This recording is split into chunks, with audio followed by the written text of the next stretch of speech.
ఆశ్చర్యకరుడు ఆలోచనకర్త నిత్యుడగు తండ్రి బలవంతుడు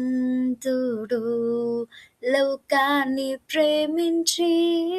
తన ప్రాణమునర్పించి తిరిగి లేచిన పునరుద్ధానుడు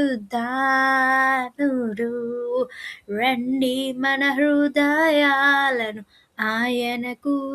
అర్పించి ఆత్మతో సత్యముతోను ఆరాధించదము